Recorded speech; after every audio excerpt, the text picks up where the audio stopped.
everybody, it's GCU Bill, and I've got my fancy graduation stuff on. I guess I should introduce myself as Dr. Peer now.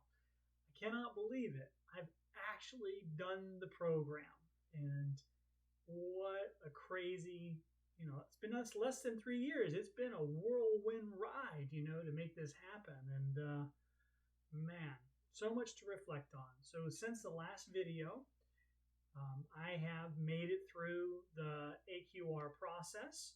So in the last video, what I was left on was needing to get my review back from AQR 5, and it came back, no conditions, so that was a win. And that happened on October 28th. Then November 9th of 2022, I did my dissertation defense. So to give an idea about what that dissertation defense entailed time amount wise and focus, I ended up spending about 30 minutes on the presentation side, and of that 30 minutes, 1/3 was spent reviewing the old material, and then 2/3 of that time, or about 20 minutes, was spent covering all the new stuff. After I got finished doing the presentation, there was a pretty intense question and answer session in my case, and mostly between the methodologist and myself.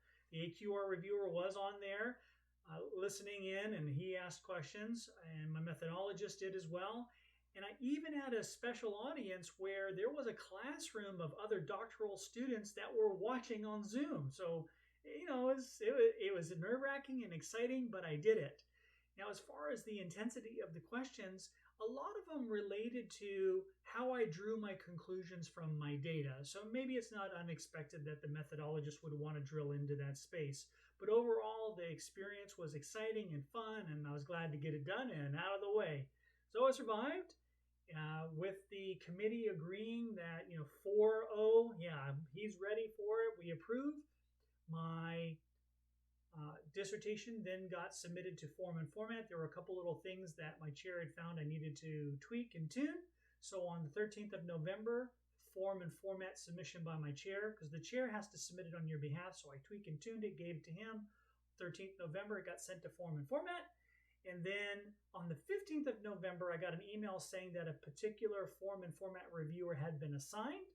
And then by the 23rd of November, the evening, just before Thanksgiving, I got the great news that form and format had approved my dissertation. So I made it through form and format on first shot. So like I did on the other things like IRB, one try right through. So that was great. And in that process, I got a note that said, hey, your stuff is going to the dean next. So on the 23rd of November, the night before Thanksgiving, I get approved and told my stuff will go to the dean. So, of course, the Thanksgiving holiday happened. And then on December 12th, I got the magic email that you wait for that said, dean approved and signed. So, talk about being over the moon. So let's look and just do a quick review. That I started this program back in May 14th, 2020. May 14th, 2020. And on December 12th, 2022, I had dean's signature. So literally it was like 31 months. I went from first class all the way to dean's signature. And as I point out in the videos, people are always asking, well, how did you do it? How did you do it? And all I can do is say, keep looking at my videos and the little stuff I've been sharing, because I didn't know. This was my first time earning a doctorate. I had never been in a program like this, but I did study all the mechanics along the way, and these things, the little things I picked up and shared as I went, helped accelerate what I was doing. So that's a big win. So anyways, I get the dean approval signed. I was so happy. Of course, we're entering Christmas holiday, and I didn't receive any more emails. It was really odd. So after 12 December, when the dean's signature email came through, I received nothing for like 2 weeks. And again, Christmas holiday. So December 29th comes, and I get an email that said, here are your instructions for uploading your dissertation to ProQuest. So that's exciting. That's part of the process. But what I didn't expect in that was that there's actually another micro review round. So what happens is when you submit your stuff to ProQuest, ProQuest then notifies the GCU administrator. I guess GCU has a portal back into ProQuest also. And the administrator then reviews, I guess, to make sure everything's filled out right. And then after they've approved it, then your stuff becomes live on ProQuest. So I guess I just wasn't expecting there to be this little other iteration around. It's another one of those waits. So 29 December, I get the instructions to upload. On the 3rd of January, I got a notification that indeed all of the GCU side is now done as far as, proving that the ProQuest stuff that I filled out is all right. And then on the 5th of January 2023, I got a note that said, hey, your dissertation is now visible and available on ProQuest. So to recap those dates, because I know it's tough to follow dates, but 28 October, my AQR 5 was listed as approved and it had been fully reviewed, no conditions. 9 November, dissertation defense occurred. That was approved, no conditions. 13 November, I went to form and format, or my chair submitted to form and format for me. 15 November, form and format reviewer was formally assigned by the workflow engine. 23 November, form and format approved. 12 December, the dean approved and signed. Yay! 29 December, about 15 days later, I received an email with upload instructions for my dissertation to ProQuest, so I went ahead and uploaded it. On the 3rd of January, I was notified that the GCU side of the task had been completed, so this was probably that administrator reviewing everything, plus we had the New Year's holiday in there. And then finally, the 5th of January, I get a note that said, hey, your dissertation's visible and available on ProQuest.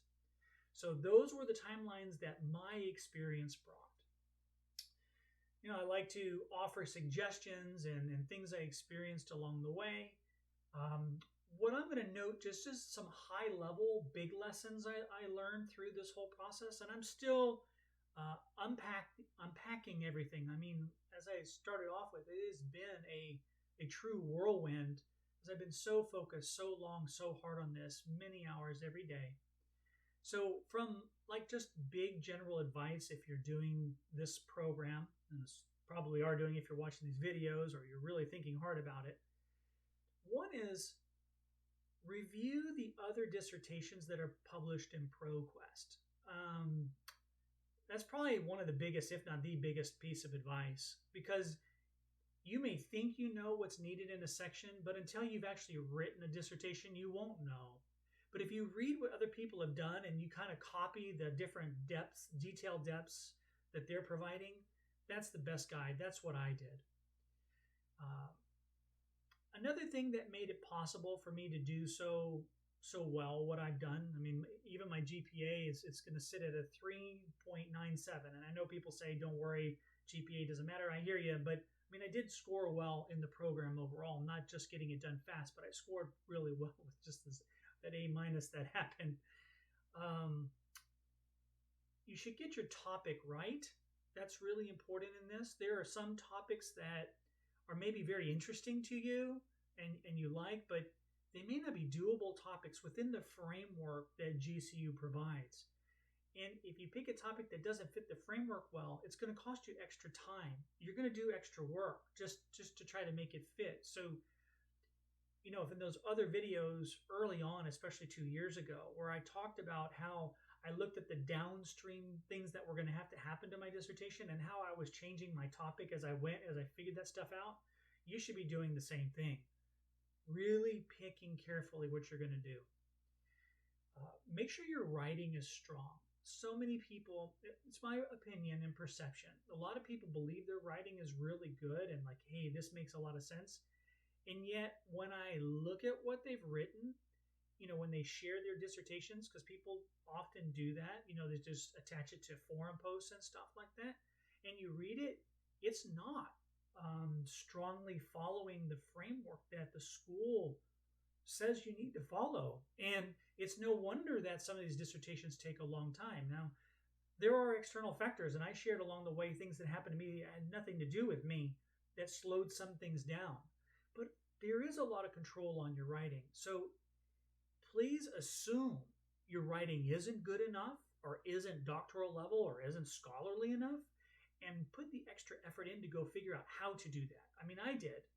I guess I was at an advantage that I'd been out of school for several decades because I just assumed I couldn't write well from what's expected, and early feedback from my instructors proved that.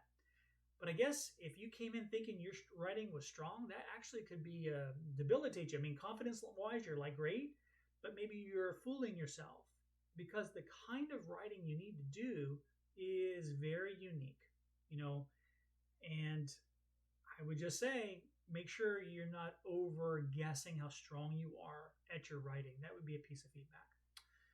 So let other dissertations guide you. Get your topic right. Get your writing right. And then finally, it would be about getting your relationships right. Make the relationship with your chair strong. I mean, I spent a lot of time and effort making sure I was building that relationship with my chair. Build a relationship with your committee. Try to view things from their perspective. Don't just assume an adversarial stance. I read in the forums and stuff, people are taking a very adversarial stance with their committee, and I never did such a thing. Now, maybe it's warranted in those cases. I'm not in those people's lived experiences. But I took the other perspective that, hey, I'm the rookie here. I've got no clue. And so I didn't take it as adversarial. So get that relationship right even with the committee. Get a good relationship with other learners. I ended up having 2 or 3, one really strong relationship and several other side relationships, maybe next level out. And we shared information as we went. What were we experiencing? Because, your own journey, you can't see what else is happening around you. And maybe somebody else's chair shared something that you didn't know. And that certainly happened in my case and me for them. That is, my chair shared some things and I shared that information, and it just became a really nice little working pool. So get that relationship right. Get your relationship strong with the instructors along the way. If you watched my other videos, you could see where during my other classes, as I was writing my early chapters, my chapters 1, 2, 3, I was building connections with those course instructors and asked them, outside of the class channel, I mean, through the class email forum, but like outside of classwork stuff, hey, I finished this section. I have no clue what I'm doing. Would you review it? And I had several instructors who reviewed it. I mean, by the time I got my chair formally assigned, I'd had several chapters reviewed by faculty members that serve as chairs and committee members on other people's things. And they gave me feedback so I could tweak and tune it. So by the time I got to my chair, stuff was pretty strong. So get those relationships right. So what's up next for me? Graduation. I'll be graduating in the May 2023 ceremony, which is so cool because the date of that ceremony is before I even hit 3 years in the program. I mean, it's just bizarre to me to think about because when I first started, I assumed 5, 6, 7-year journey. But it turned out for me not to be the case. And I'm very grateful. I fully acknowledge that there's a lot of luck that's involved in all of this, but also that I was very proactive in what I did. I didn't wait for people to tell me things. I was aggressive about going out there and learning and reading things and asking questions and tailoring my work to meet the stuff I was seeing. You can wait. I see people in the different forums sharing in Facebook and in the DC network about, well, no one told me this, or, well, I'm just waiting to see what this other group says. I just proactively asked, and that shortened the cycle time quite a bit. If you wait 2 weeks for something, well, that's 2 weeks. I just didn't wait. I asked. And there were times that stuff came back and said, nothing new. Well, okay, but at least I kept myself and my work top of mind for people. And I went digging. You got to dig in. And, I think I referred to it as reverse engineering the program. I mean, study the system of earning your doctorate at GCU like it itself is a project. I know it's extra and you have other work, but if you want to get done fast, at least that's what I did, and it worked for me. So with all of that said, it is an amazing experience. It is totally doable. You can go back to school after several decades away and go get your doctorate. You can do it. I wish you well. Maybe I'll post after graduation. I don't know. We'll see. We'll see how that all goes. Like, again, I'm still decompressing from the whole experience. Maybe something new will pop up. But until the next time, I just want to say, lopes out, everybody. That's Hope the Antelope. Remember her from the other videos, little stuff. Cheerleader to push me on. I wish you well. I wish you luck in your journey. You can do it. You absolutely can do it. Take care. Bye-bye.